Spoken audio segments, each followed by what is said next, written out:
Hello, नमस्कार, सत श्री अकाल, राम राम।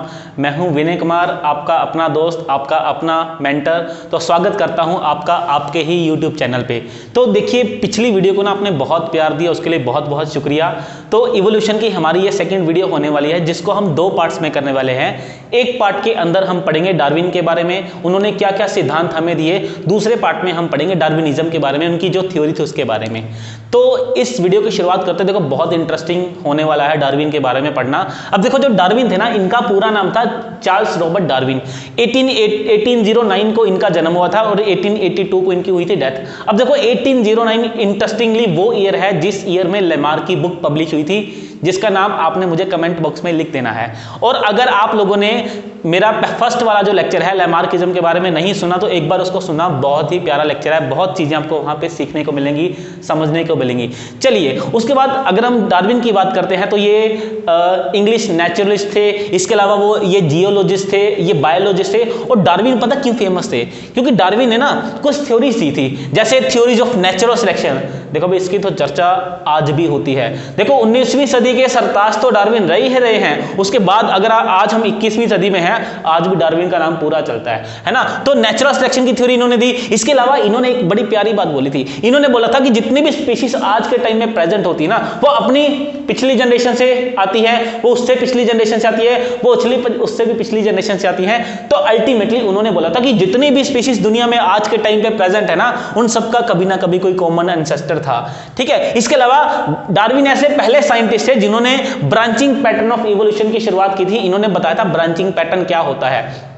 अब देखिए, इसको समझने की कोशिश करते हैं। देखो डार्विन ने क्या बोला था? डार्विन बोलते हैं कि आज के टाइम पे ये जो स्पीशीज प्रेजेंट है, जितनी भी स्पीशीज प्रेजेंट है आज के टाइम पे, ऐसा हो सकता है कि ये स्पीशीज जो थी ये अपने कॉमन एंसेस्टर से आई, ये अपने कॉमन एंसेस्टर से आई, ये अपने कॉमन एंसेस्टर से आई, ये अपने कॉमन एंसेस्टर से आई।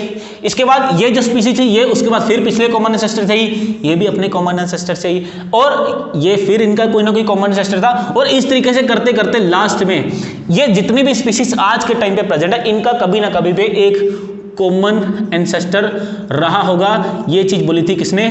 डार्विन ने, है ना। तो डार्विन ने बड़ी प्यारी सी बात समझी। अब देखो, इसी को अगर आपने लेमार्किज्म का लेक्चर देखा हुआ है ना, देखो मैं फिर भी रिकमेंड करूंगा, अगर आपने नहीं देखा तो आपने फर्स्ट लेक्चर को जरूर देखना है। उसमें लेमार्क ने ट्रांसफॉर्मेशन थ्योरी के बारे में बात की थी। उन्होंने बोला था कि भाई एक स्पीशीज से दूसरी स्पीशीज बन जाती है, पहली खत्म, है ना, ट्रांसफॉर्मेशन। लेकिन ऐसा नहीं था। डार्विन ने कहा नहीं भाई, ब्रांचिंग पैटर्न है। देखो ध्यान से, यहां से शुरुआत हुई और बहुत सारी ब्रांचेस बन गई हैं। इन्होंने बोला कि एक स्पीशीज दो स्पीशीज में डाइवर्ज कर जाती है। इस तरीके से करते करते आज कितनी सारी स्पीशीज हैं। जैसे अगर हम इनकी बात करें, इन सबका कॉमन एंसेस्टर कौन सा वाला है? इन सबका कॉमन एंसेस्टर ये रहा, फिर इनका ये रहा, फिर इनका ये रहा, फिर सबसे लास्ट वाला कॉमन एंसेस्टर। तो इसी को बोलते हैं ब्रांचिंग पैटर्न बोलते हैं। इसके अलावा भाई जो डार्विन थे ना, 1828 में डार्विन ने बीए के अंदर एडमिशन ली थी। अरे बीए, बिल्कुल सही सुन रहे हो, बीए के अंदर उन्होंने एडमिशन ली थी। और उनका जो सब्जेक्ट था ना, वो था जियोलॉजी, है ना, जो अब हमारा अर्थ साइंस होता है ना, जियोलॉजी। अब देखो 1828 में उन्होंने एडमिशन लिया। 3 साल की होती है बीए, हमें पता है। 1831 को उनके जो प्रोफेसर थे, जो टीचर थे जिनका नाम है चार्ल्स लाइयल, तो उन्होंने ना जो डार्विन थे उनको सिलेक्ट किया कि इनको हम एक जर्नी पे भेजेंगे जहां पे ये रिसर्च करेंगे। इसके अलावा इनके एक दोस्त भी थे जिनका नाम था जेडी हुकर। तो याद रखना है, चार्ल्स लाइयल जो थे ये इनके टीचर थे, जेडी हुकर जो थे वो डार्विन के दोस्त थे, बहुत अच्छे दोस्त थे। अब इनको बोला गया कि भाई हम आपको एक जर्नी पे भेजेंगे, वाटर जर्नी पे भेजेंगे। वाटर जर्नी को हम वोयाज बोलते हैं, है ना। और जिस शिप पे ये गए थे ना, उस शिप का नाम था HMS बीगल। और इनकी जो जर्नी थी तकरीबन 5 साल की थी। 1831 से लेके 1836 में इनकी जर्नी जो है वो कंप्लीट हुई, 1836 को। अब ऐसा था भाई, जर्नी में जाना है, वहां पे बहुत सारी रिसर्च करनी है, तो इसके लिए ना डार्विन को कुछ पहले, अपनी जर्नी से पहले कुछ प्रीवियस स्टडी करनी थी। अब स्टडी के अंदर उनको क्या मिला? एग्जाम में क्वेश्चन आता है इसके बारे में। स्टडी में उनको क्या दिया गया? सबसे पहले उन्होंने पढ़ी माल्थस की थ्योरी। एक साइंटिस्ट है बेटा, इनका नाम है माल्थस। तो माल्थस ने ना ह्यूमन पॉपुलेशन के ऊपर स्टडी की थी। ह्यूमन पॉपुलेशन बहुत अच्छे से समझना, हम भाई बायो वाले हैं तो थोड़ा थोड़ा इसमें मैथ भी है। अकॉर्डिंग टू माल्थस क्या था, जो पॉपुलेशन की ग्रोथ होती है, जो पॉपुलेशन की ग्रोथ होगी वो होती है जियोमेट्रिक, वो होती है जियोमेट्रिक। नहीं समझ आई, कोई बात नहीं, भी समझाएंगे वे। जियोमेट्रिक का मतलब देखो भाई 2 4 8 16, मतलब हर जनरेशन, हर बार, हर जब भी नेक्स्ट जनरेशन आती है वो डबल डबल डबल, 2 से 4, 4 से 8, 8 से 16, तो इसको बोलते हैं जियोमेट्रिक ग्रोथ। लेकिन जो फूड होता है, फूड की जो ग्रोथ थी, जो फूड जितना बढ़ता था वो थी अर्थमेटिक ग्रोथ। फूड की ग्रोथ कैसी थी? अर्थमेटिक ग्रोथ, मतलब 1 से 2, 2 से 3, 3 से 4, तो फूड इस पैटर्न में बढ़ता है, इसको अर्थमेटिक ग्रोथ बोलते हैं। पॉपुलेशन इस पैटर्न में बढ़ रही थी, कौन सी वाली? ह्यूमन वाली पॉपुलेशन, और इसको बोलते हैं जियोमेट्रिक ग्रोथ। तो माल्थस ने ये बताया कि भाई, तो इसीलिए ऐसा क्वेश्चन एग्जाम में बहुत बार पूछा जाता है कि जो डार्विन थे इन्होंने किसकी थ्योरी इनमें से की थी, तो माल्थस याद रखना, बहुत ज्यादा इन्फ्लुएंस थे डार्विन माल्थस से, बहुत पक्के वाले फैन थे माल्थस के। इसके अलावा जो इन्होंने दूसरी थ्योरी पढ़ी थी वो थी कुवियर की, एक साइंटिस्ट है बेटा जिनका नाम है कुवियर। तो कुवियर ने जो थ्योरी दी थी उसको बोलते हैं थ्योरी ऑफ कैटाट्रोपिज्म, थ्योरी ऑफ कैटाट्रोपिज्म।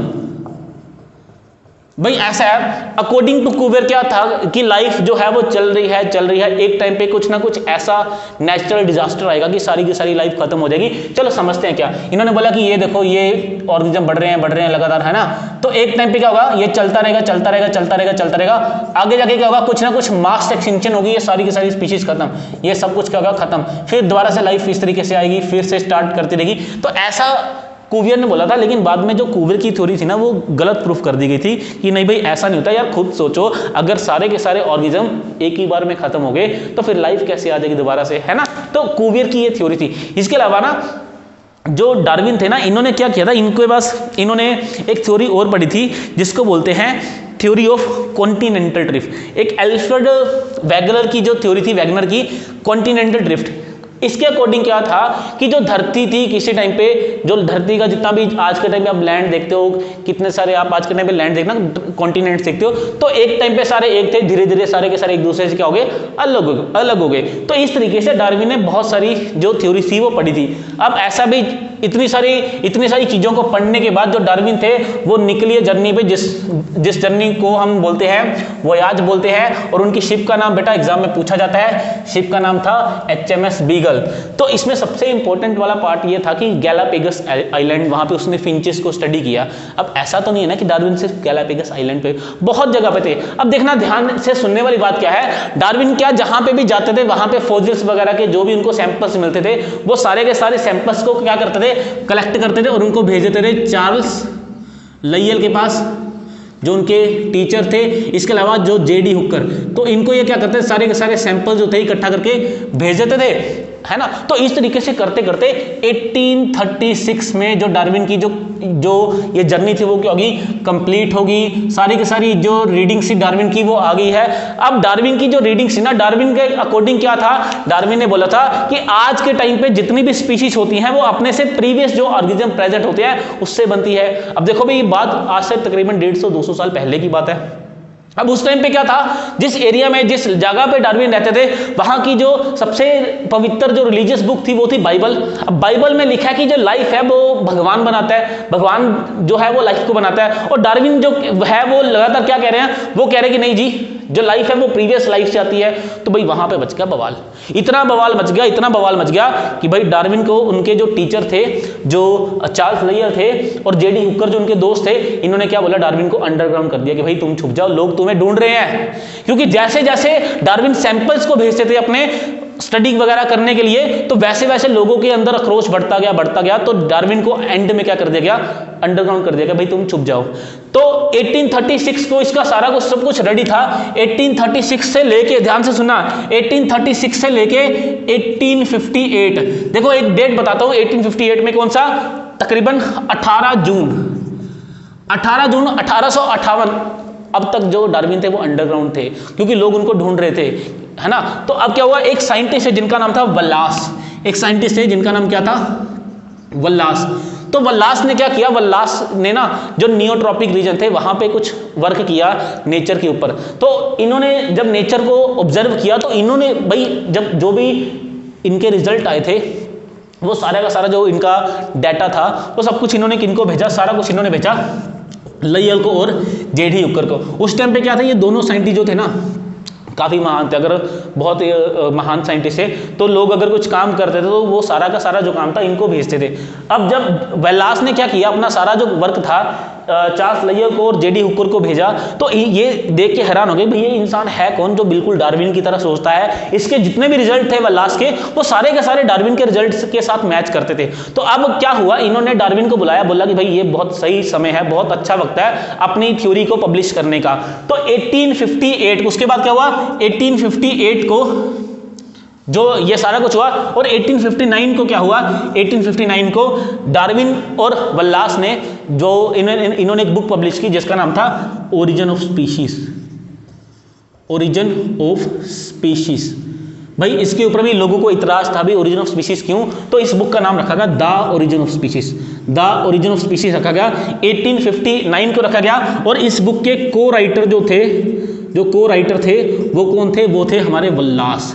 ये भी बेटा एग्जाम में क्वेश्चन पूछते हैं, आपके वाले एग्जाम में तो सबसे ज्यादा क्वेश्चन पूछते हैं ऐसे वाले, ठीक है। तो बुक का नाम क्या है, द ओरिजिन ऑफ स्पीशीज। आज के टाइम में इस बुक का बेटा जो नाम है ओरिजिन ऑफ स्पीशीज है।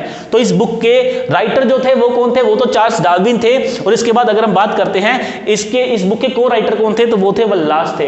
तो ये डार्विन की जर्नी है। तकरीबन देखो कितने साल डार्विन को वेट करना पड़ा, तकरीबन 21 साल डार्विन को अपने काम को लेकर वेट करना पड़ा, है ना। तो ये डार्विन की जर्नी थी, तो ये सारी की सारी चीजें थी। अब भाई नेक्स्ट वीडियो में ना हम बस ये देखेंगे कि डार्विन के जो पोस्टुलेट्स थे वो क्या थे। तो बने रहिए एकेडमी के साथ, ठीक है। लेक्चर अच्छा लगे तो दोस्तों के साथ शेयर कीजिए। Thank you very much for joining this session. Take care and best of luck.